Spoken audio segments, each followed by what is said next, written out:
Jon Keimig is the executive director of the Family Business Center at St. Thomas. Jon and I have known each other for a number of years and interacted several times with one another. Tom Hubler, speaker, author, family business consultant, and Platinum Group and Hubler for Family Businesses. Again, somebody that I have interacted with many, many times over a couple of decades. And then Rick Wall is CEO and chairman of Highland Bank. Rick and I met actually a couple of decades ago in our early 20s. Somebody that grew up and went to school with Rick was somebody I was working with at the time. And then over the years, we became friends, and I'm on the Highland Bank board. They're, as I mentioned, long-term sponsor of Club E. And so, Rick, thank you very much for joining us as well. And with that as a starting point, actually you can get your microphones right there. Make sure they're working.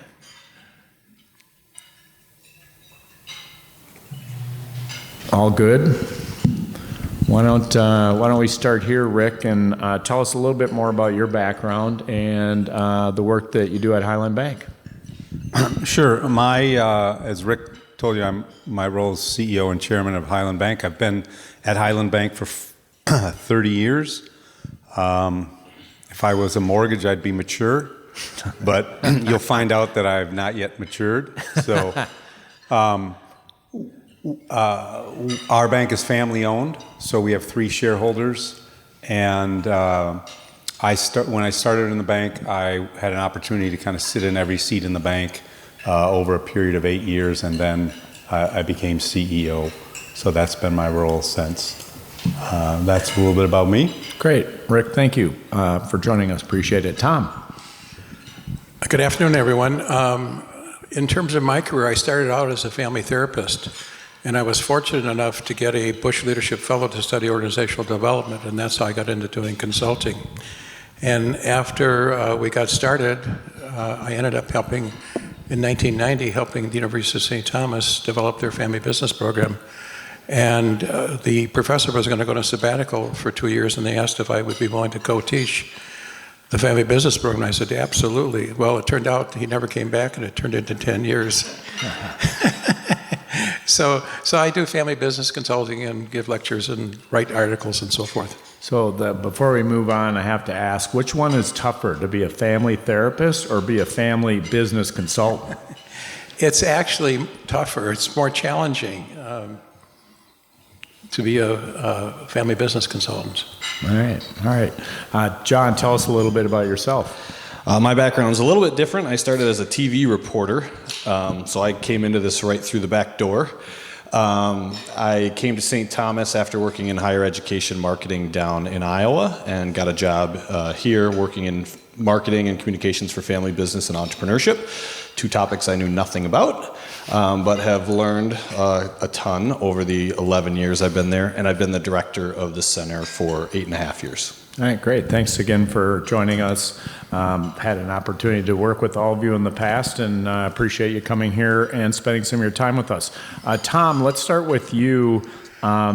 Interesting that you started with family therapy, then you go into basically acting as a family therapist for businesses. We're going to talk about conflict resolution later today, but what do you think makes family businesses so challenging, and what do you think can be done to minimize those challenges?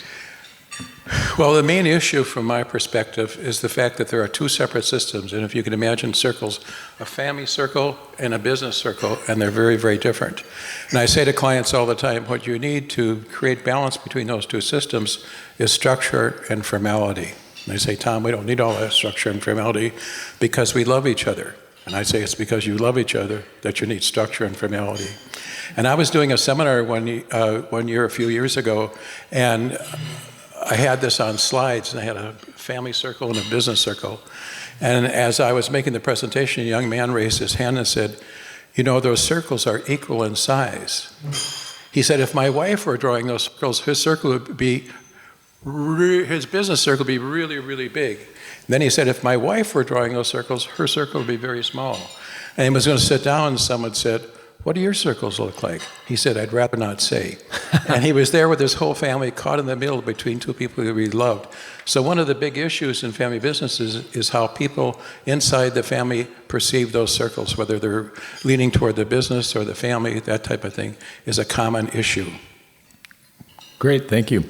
Rick, coming down here, what do you think people should consider before bringing the business into the family or the family into the business? And then what are some of the things to think about before they bring a spouse into the family business? Yeah, sure. So just a little bit more about my experience.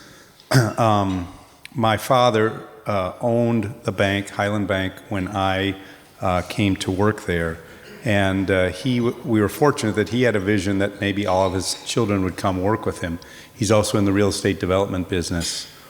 And so in order to try to give us the best start, we found a consultant to help us before any of us came to work in the businesses.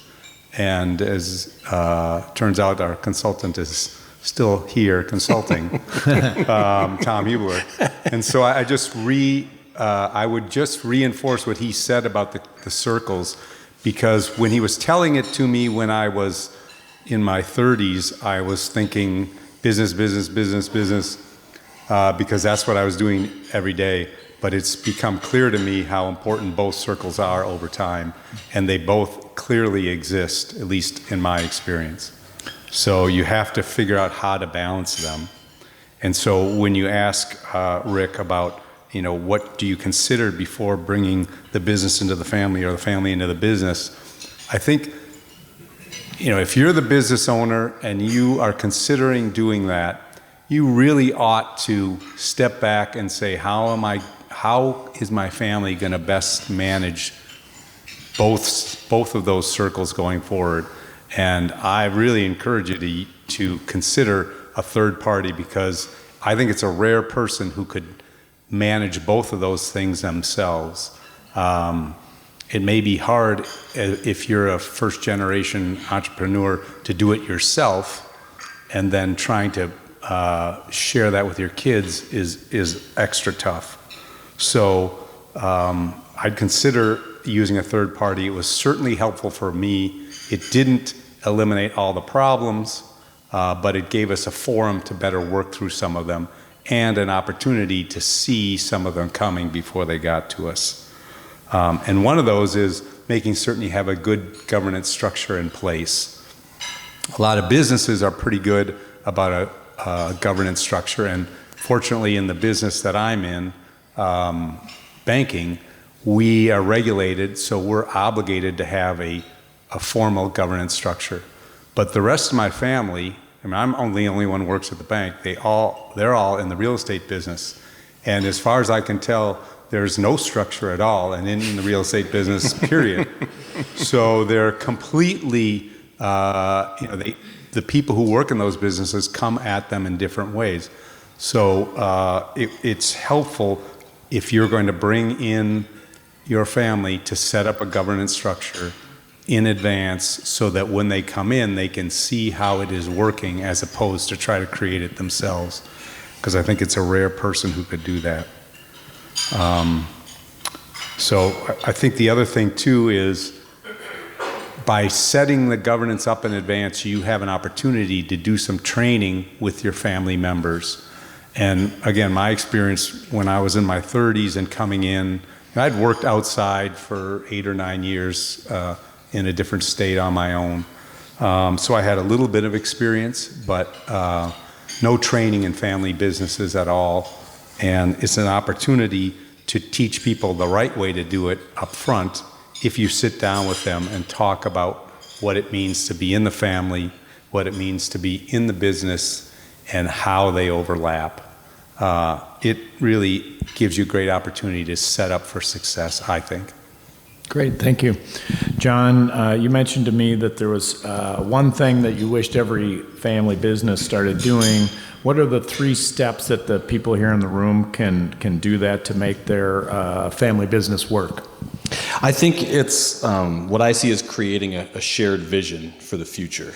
But it's not so much about the vision, it's about the family going through the process of doing that, and talking about those things. And I think the three things that, there's a long list of things that need to happen for that, but it's to understand the business systems, the family business systems that these guys kind of hit on already, but the lens that each person brings based on their role in the family, their role in the business, if there is a role, the role in the ownership, if there is a role or a potential role, to understand who you are as a family, what's your history, what are your shared family values, hopefully they've been documented and you've talked about those things, and then to talk about what success means to each person in 10 years, 20 years, 50 years when you're out of it.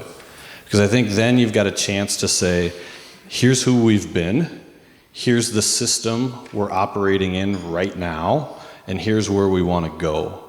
And with that, and using an advisor, someone like Tom, to guide and facilitate that, I'm a huge proponent of, but to carry you along and say, okay, these are the steps we need to take on this journey now that we know who we are, where we're operating, and where we're trying to go. All right, great. So I have a bunch of questions I'm going to ask the panel now, but if you have a question, either keep it in mind or write it down. We'll get to the end. I'll try to get a couple of questions from the audience up here. So think about what you'd like to contribute, if anything, to our conversation today. All right, no particular order on the panel. You can start wherever you'd like. Just real briefly, high level, what's the state of the state for your typical family business? Is there a lot of strife? Is it kind of middle of the road, or is it thriving? Well, from my perspective, I think most family businesses are thriving, and they are enormously successful, and there's all kinds of statistics that talk about family businesses being the backbone of our economy. And but at the same time, there's a cost sometimes that gets overlooked, and family businesses tend to overlook some of the issues and pretend they're not there. And I tease about that in the book that I wrote, and I call it Hubler's speck of dust theory. There's a little issue, and you think, no, I better not bring that up. If I bring that up, that's going to upset our family. And when we get together for Thanksgiving, it'll upset the family. I'll let that go. And then I'll let it go at Christmas and New Year's and whatever it happens to be. And these little issues accumulate and become unmanageable. And that's the problem that family businesses have. They have all these little issues that are normal in terms of being a part of a family business that they tend to overlook, because I think there's something wrong with us if we've got these issues. I view in my role two types of family businesses. One that is actively working on what I would say is the business of the family. So whether that be in a program like ours or working with an advisor, having these conversations, and those that aren't. And I think for those that aren't, sometimes when they come to us, they feel that things are okay-ish. They work together, they eat together, they play together, and there's not enough strife to make it something that they want to deal with right now. Right. I think once they start working with an advisor or get into an education program with peers, they start to say, okay, here's how we turn okay-ish into good for the next generation, or if they come in good, it's how do we go from good to great for the next generation. But there's so many families that, Tom, I talk to him too, where, we love each other, we have no problems, and I use your line all the time. It's, that's great for now, but if you want this to be another generation, we have to, as Minnesotans, express ourselves better than we always have been. One of the things I wrote, it was my David Letterman list of the 10 obstacles to succession planning, and it was number 10, number 9, and so forth. So what do you think the number one issue is in family businesses? Pardon me? Kathleen, did you have any ideas? Well, that's up there, it's in there. But the number one issue in family businesses is the lack of expression of appreciation, recognition, and love. And that's what drives the system. It's the issues of love. And I talk about that in my book a lot, about the importance of love and how we tend to overlook that. The senior generation generally, or the younger generation loves their parents, but they take them for granted and don't tell mom and dad that we really love you and appreciate you. And it goes in reverse where the senior generation loves their kids but takes them for granted and doesn't tell them how much they appreciate the fact that they're working in the family business. And it's a really dynamic issue. One of my favorite films is The Bridge on the River Kwai. It's a 1957 film that got an Academy Award for Best Picture, and Alec Guinness got the award for the Best Actor. And he was a British prisoner of war being forced to build a bridge for the Japanese. At the very, very end of the film, he's reminiscing about his career to the Japanese colonel, and they're standing on the bridge. He said, I've been in the service for 28 years. I don't think I've been home more than 4 months that whole time. And I wouldn't have had it any other way, and I've loved India the best. But when you recognize you're closer to the back end than to the front, you begin to wonder about whether or not your life has meant something or not, particularly in comparison to other men. I don't know if that thinking is very healthy, but I must admit, I'm thinking like that from time to time.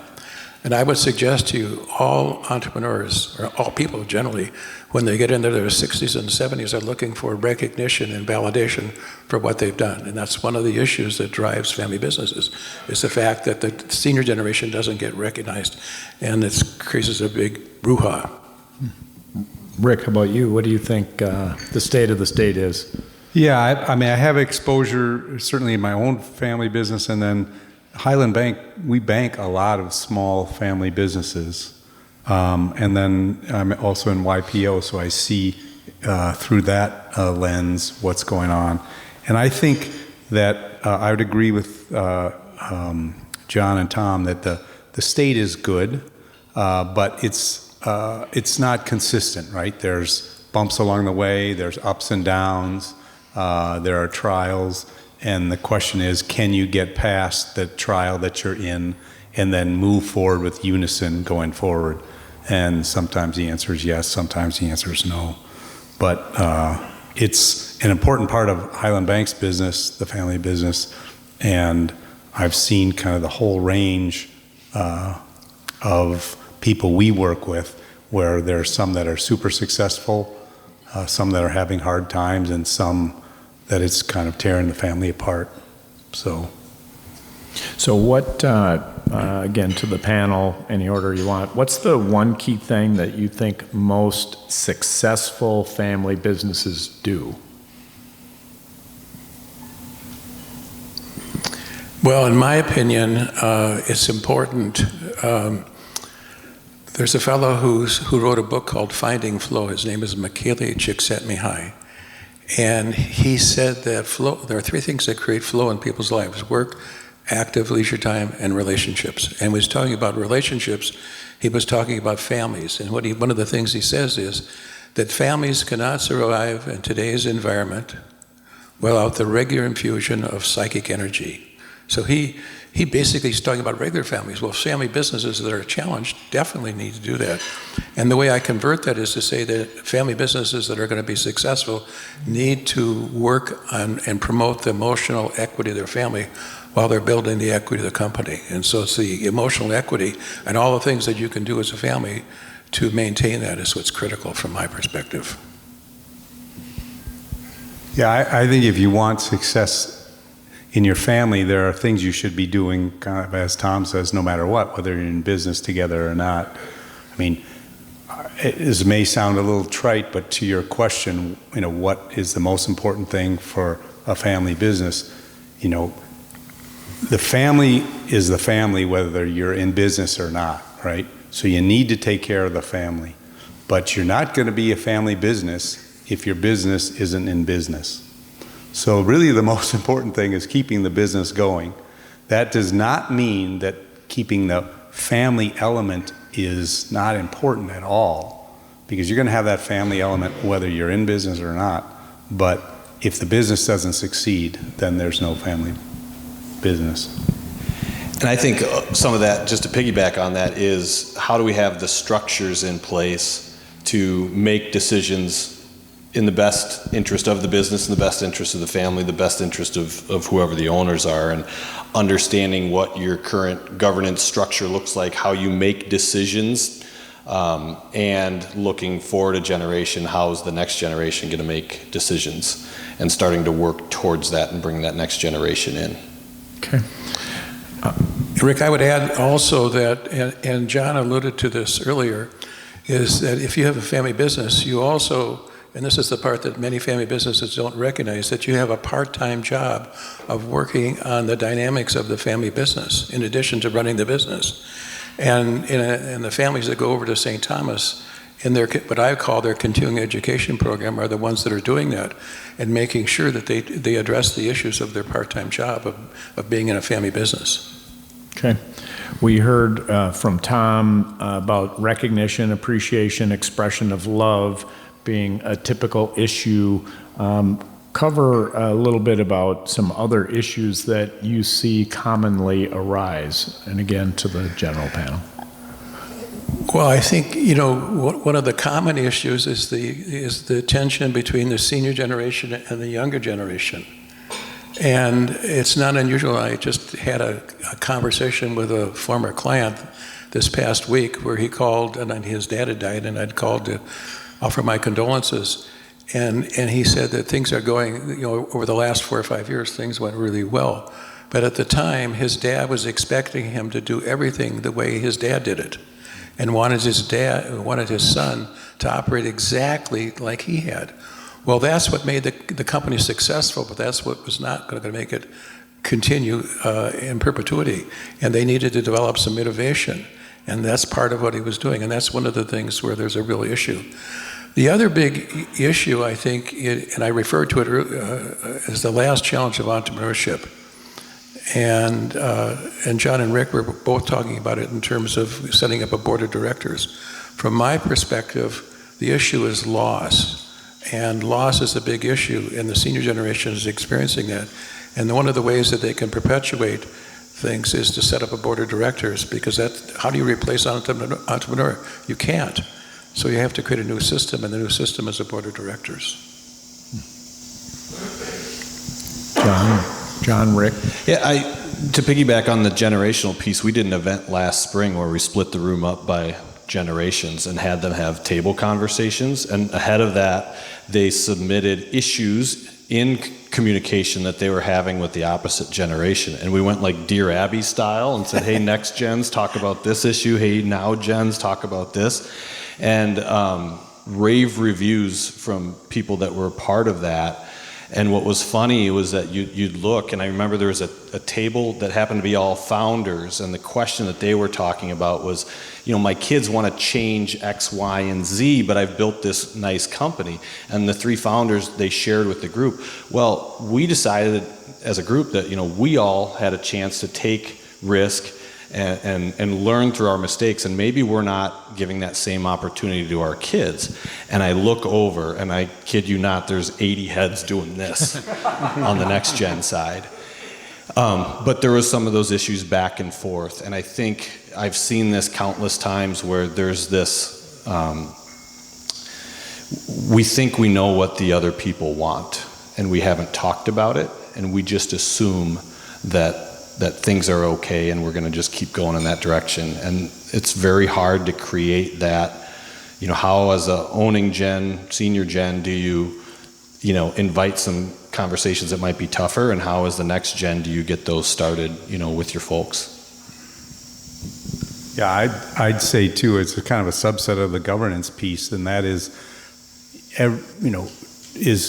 one of the biggest challenges is people knowing their appropriate roles for the business part of the family business.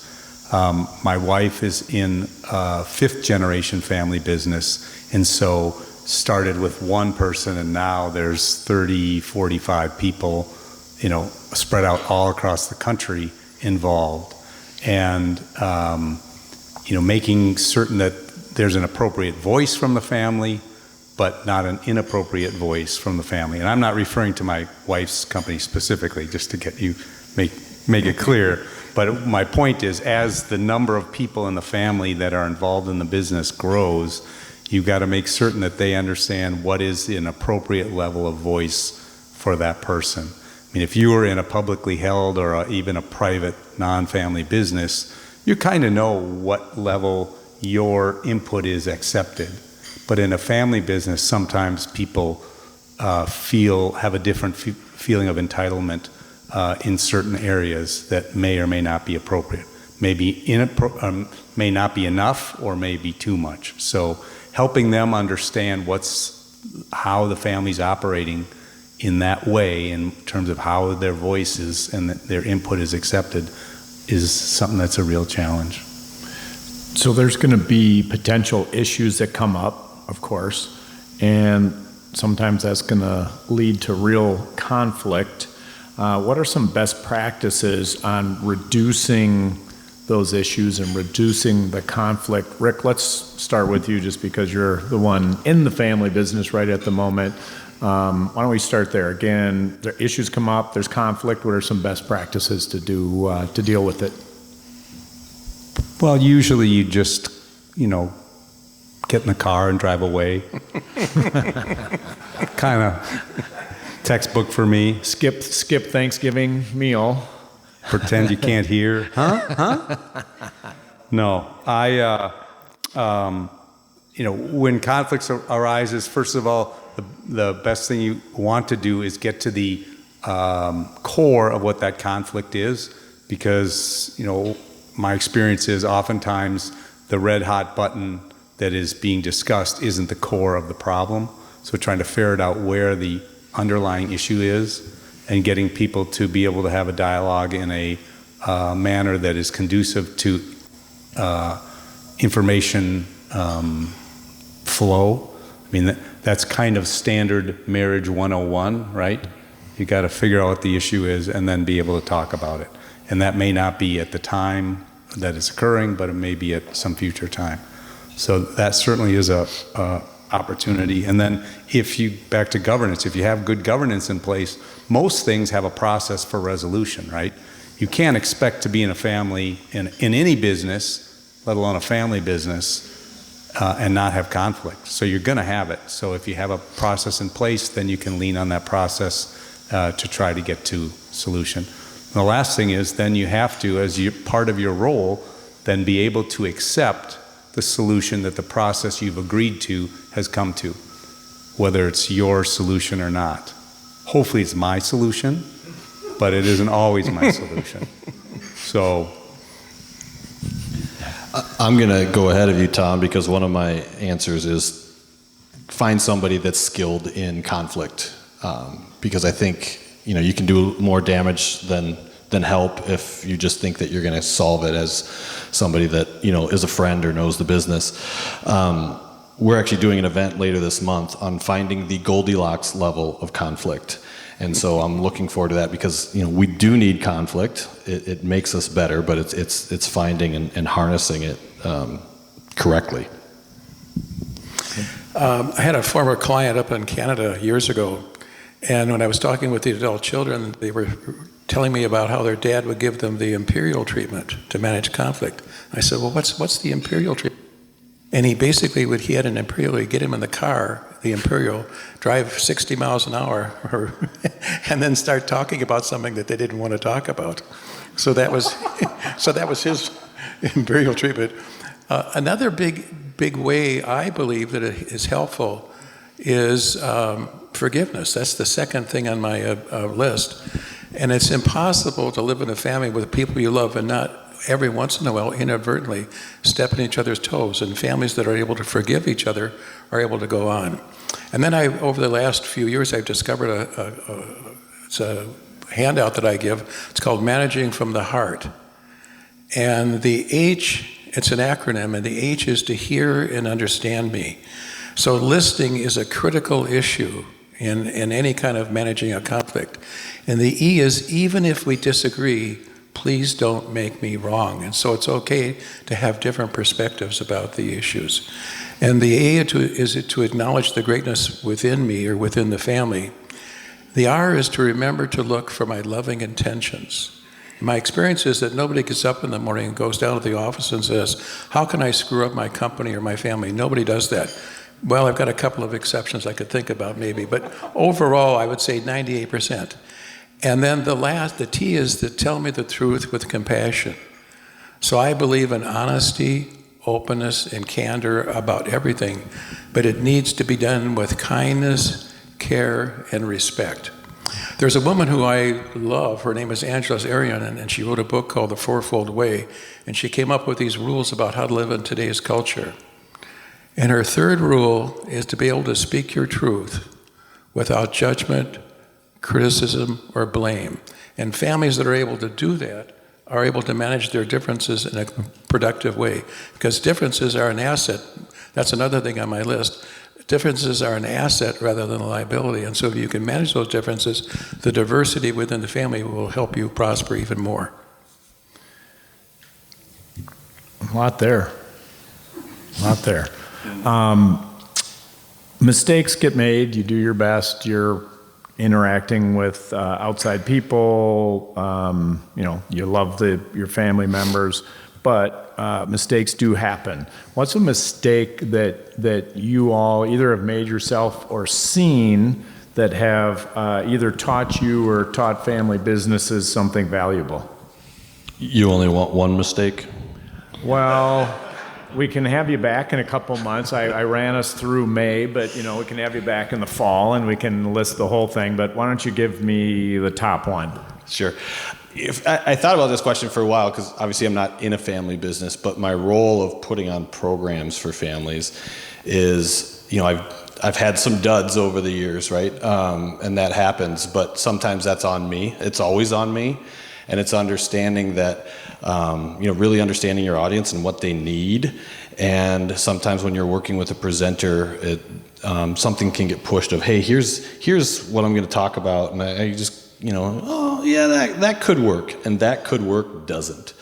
So it's about really just trying to understand, who our audience is when we're trying to talk and educate and bring in the right people that are going to kind of stick to that message. Because somebody told me once, there are family business advisors and there are family business providers.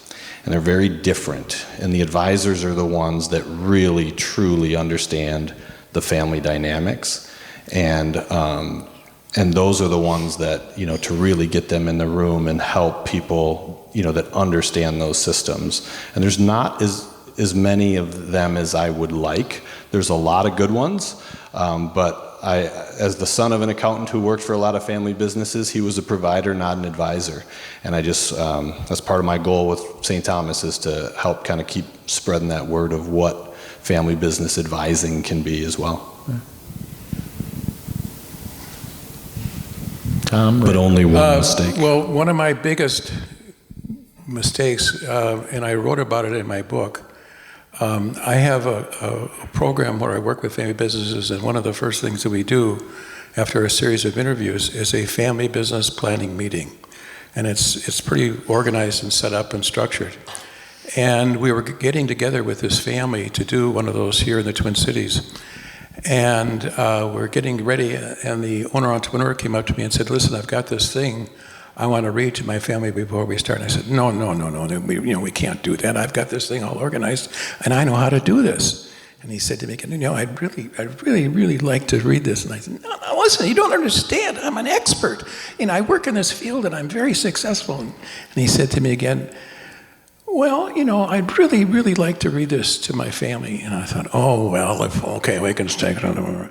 So anyway, he pulled out this piece of paper that he had written, this beautiful, beautiful sort of metaphor about what he was going through with his wife. And they had gone up to the top of the mountain and over the course of their lifetime with this business.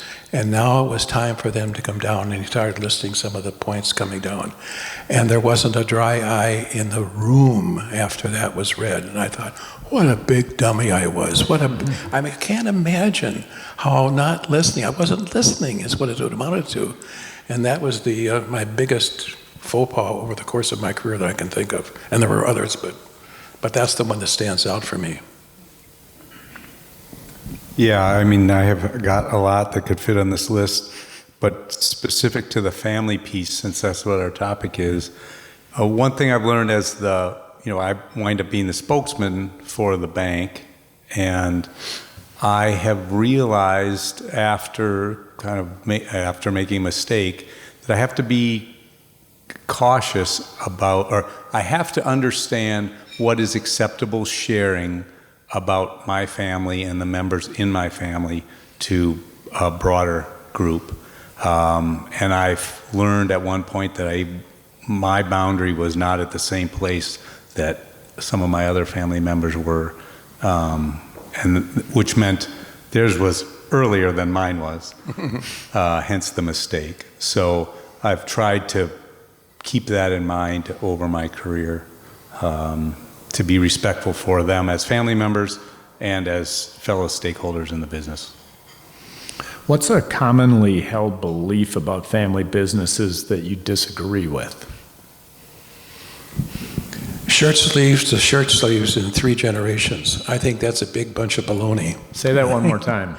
Shirt sleeves to shirt sleeves in 3 generations. And it's a myth that I think exists in family businesses that projects the idea that the 3rd generation is going to screw it all up. The senior generation founds it, the 2nd generation really manages it successfully, and the 3rd generation's, basically is entitled. And they basically, it's a myth, it's crazy, it's dumb. And the only reason it happens, if it does happen, is because the senior generation hasn't provided the educational programs to help the younger generation develop their leadership skills and so forth and so on in their careers. So that's one thing for sure that I think needs to get evaporated. I do have a long list for this. For me, the biggest one is, there's this statistic that 1/3 of family businesses fail. And it goes back to a study that was done in the 1980s in Illinois looking only at manufacturing companies, and it's been misquoted many times, and it's still like the goldish standard of family business scare tactics. The truth is that family businesses last longer. That study actually showed that 30% of family businesses made it through the 2nd generation, not 2, and they determined a generation by 30 years. So they said 30% of these companies lasted 60 years. And here it's used as a scare tactic. Family businesses just last longer. Nobody that's on the Dow 100 was on it 100 years ago. Family businesses just have that. The other one that drives me nuts is using small and family interchangeably. Some are small and family, but I think when people sometimes say small business or mom and pop, they think there is no business acumen, there's no structure. It's just a little side gig that is, barely getting by for people. I told you I have a lot of these. And then perception. It's either Tommy boy and dysfunctional, or it's succession and dysfunctional. Because the stories of the family businesses that do really well don't make good TV. And so that's the perception that we have based in the media. And then we see something about Lund's or about Upshur Smith, and that becomes our family business story, or somebody buying out half of Duluth, right? And so we can kind of throw stones at those things and say, geez, they can't get it figured out. But for the tens of thousands of other family businesses, they can. I'll get off my soapbox. Yeah, I would just kind of echo and add on to John's last point too. Even the kind of examples that he cited there was a period of success for years. And what business doesn't have turmoil at some point, right? They all do. I'm listening to Barbarians at the Gate about the RJR Nabisco. I mean, you listen to that and it's like, there's always a crisis going on somewhere. So family businesses, I don't think, are any more prone to crisis than anybody else. In fact, my guess is that it's likely, and this is just a guess, that there may be less within the business. There may be more within the family, but less within the business. I don't know. All right, a question or two from the audience. Hi, Kathleen over there. What do you do, or how do you handle it when you have one or two people that really don't have the same values and ethics as the other family? Okay, if you didn't hear it over here, the question was if you have differing levels of values and ethics across the family, how do you manage that? Part of it's picking up on what John was saying earlier about the importance of a common vision, because that common vision is created by everybody. And the idea is to have a reciprocal commitment to each other's success. And so that everyone in the family business knows that each of the other members of the family are committed to helping them be successful no matter what.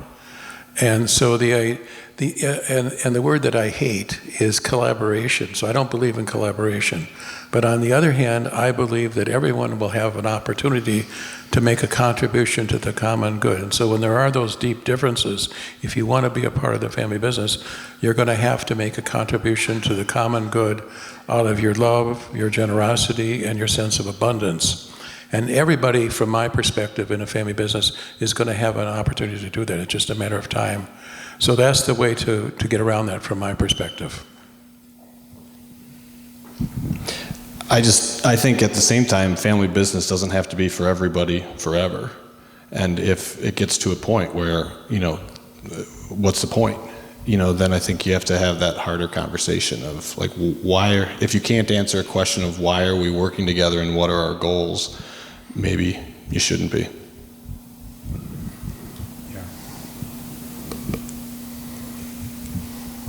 Anything to add to it? Nothing? All right.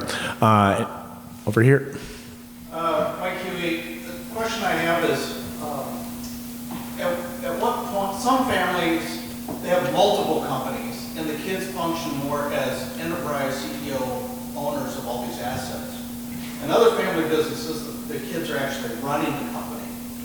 At what point have you recommended that kids or the next generation shift from being managing the company to being the owners of the company, and they hire or bring in professional managers to run those companies for them? Okay, if you didn't hear it over there, short answer is, what's the right time, if there is one, to bring in more professional management and transition the owners from managers just to owners?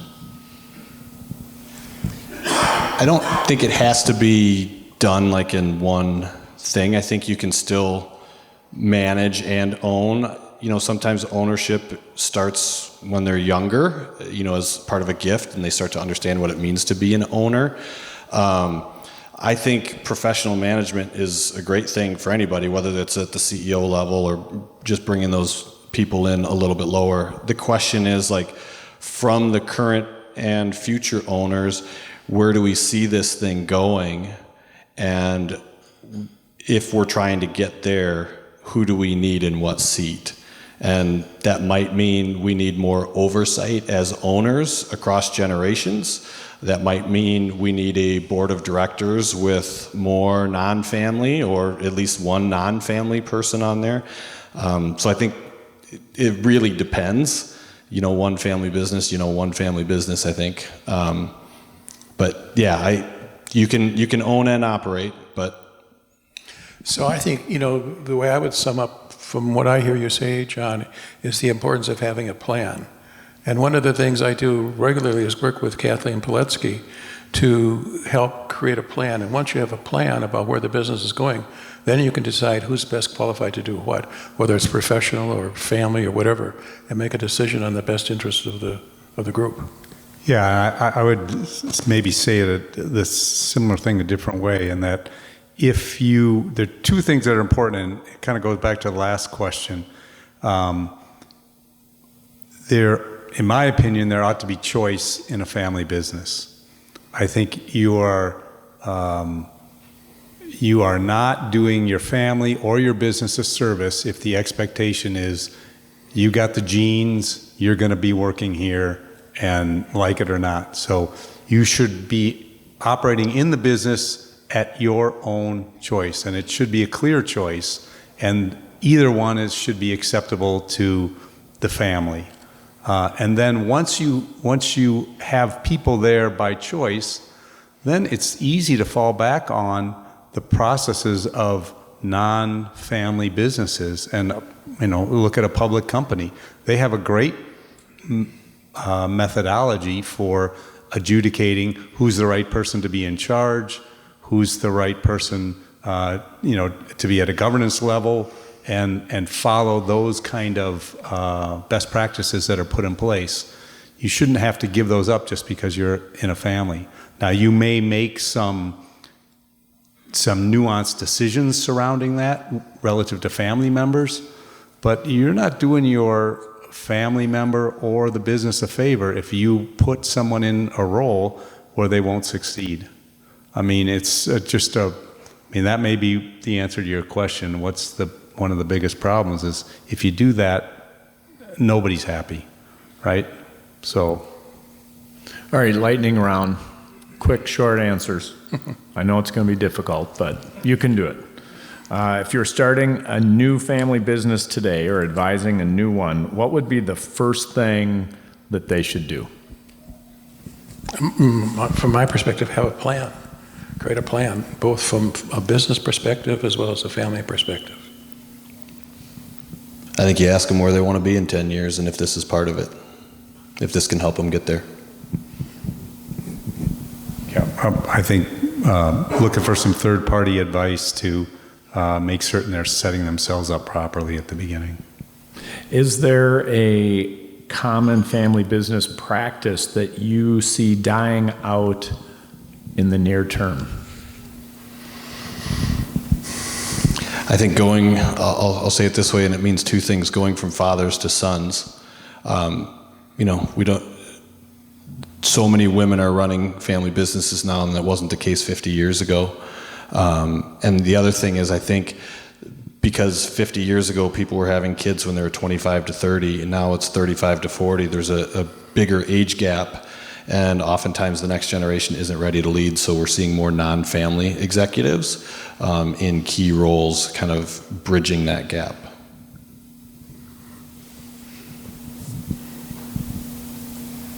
I really don't have anything that I can think of.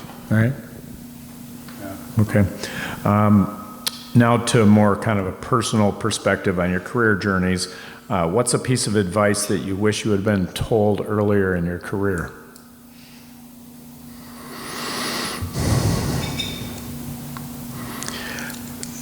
Well, it has to do with the combination of combining business, which is intellectual, and emotions, and the challenge of doing that was something that I had never even thought about. As a matter of fact, when I was in school, when I was in undergraduate school and even graduate school, I looked down my nose at businesses. and had all kinds of negative stereotypes. And when I joined Rotary, I was sort of hoodwinked into going to Rotary, where I was to be with all these conservative business guys. And it turned out that they were some of the best people I've ever met in my whole life, and their generosity and so forth. So the thing, I grew up in a family where business and executives that was negative, as opposed to, and I wish I would have learned more about that. I think, when I was growing up, there was the business literature kind of profiled the leader of a business as a certain type. They had these qualities, and it's clear now, I don't think that's an accepted concept, but because leaders can be of many different types. And so even though you may not feel yourself a leader, compared to certain, older stereotypes, that doesn't exclude you from actually becoming an effective leader, because you can be a leader with almost any personality type. I think it's, I came into this 10 years ago without any background in it, so I read and I learned a lot about the structures and the best practices, and what I've learned is that I don't think there are more than 3 best practices, because it depends on the family and their values and their history and their industry and all of these things as to who can work here and what do they need to do before they can work here, who can be an owner, who can't be an owner, all that stuff. And so every family is unique in what they need, and it's understanding that and constantly, challenging families to say, here are options, what works based on you, where you're at in your own journey. All right. Last question, and then everybody can get on with the rest of their day. What's the one thing, again, short answer, what's the one thing that you'd like the audience to take with them today regarding this session?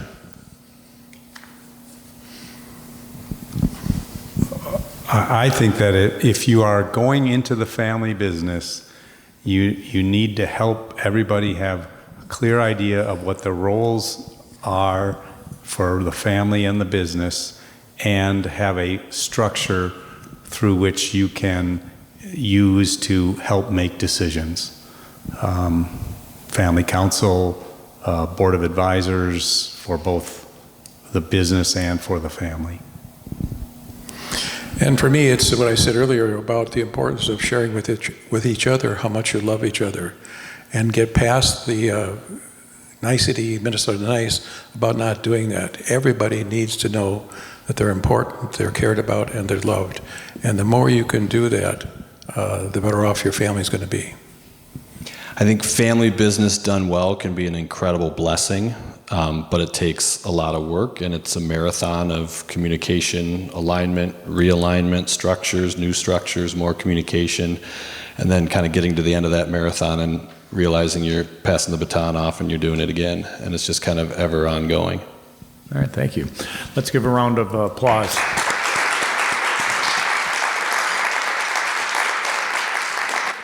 Thank you again for being here. Hope to see you on February 6th as we hear back from Centera. And again, thank you very much.